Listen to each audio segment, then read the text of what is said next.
De nombreux métaux fabriqués par l'homme se détériorent naturellement par corrosion. Mais la corrosion peut devenir plus importante dans les installations utilisant des produits agressifs. Certains métaux dits nobles, comme l'or, sont peu attaquables. On peut même les trouver dans la nature à l'état métallique. Mais la plupart des métaux existent naturellement sous forme de sel ou d'oxyde métallique. En quelque sorte, le métal purifié et transformé par l'homme a toujours tendance à se réoxyder et à revenir à la terre dont il est issu.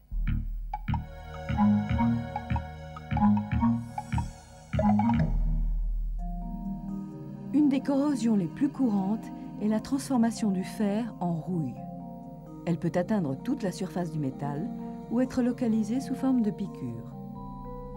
À plus petite échelle, la corrosion intergranulaire se propage entre les grains du métal. Dans cette éprouvette, une paille de fer mouillée reste en contact avec l'air. 48 heures plus tard, elle est rouillée.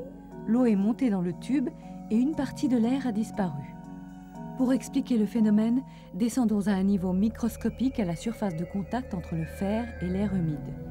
Les molécules de dioxygène dissous dans l'eau attaquent les atomes de fer et leur arrachent 2 électrons, formant les ions Fer2, Fe2+.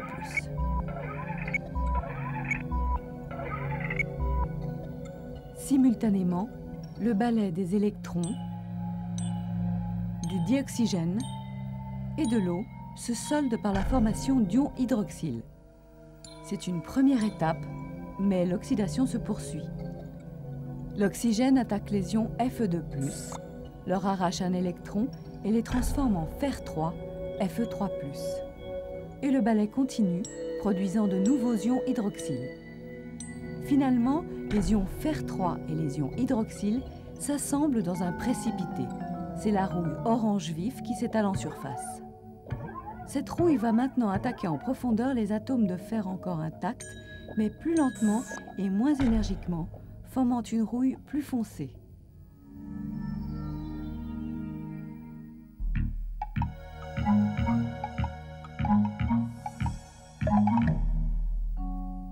Sur certains métaux, la corrosion a tendance à former un film qui va les protéger au moins partiellement. L'aluminium exposé à l'air est autoprotégé par la couche d'oxyde se formant à sa surface. De même, le cuivre se couvre de verre de gris qui est un mélange de sel de cuivre.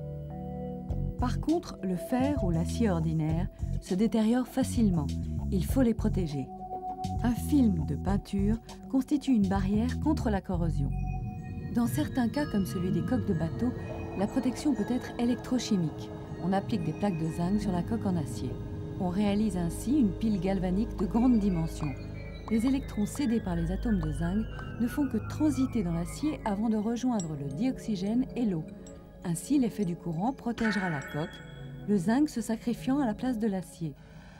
La corrosion est un problème majeur. Actuellement, c'est 20% de la production mondiale d'acier qui disparaît ainsi chaque année.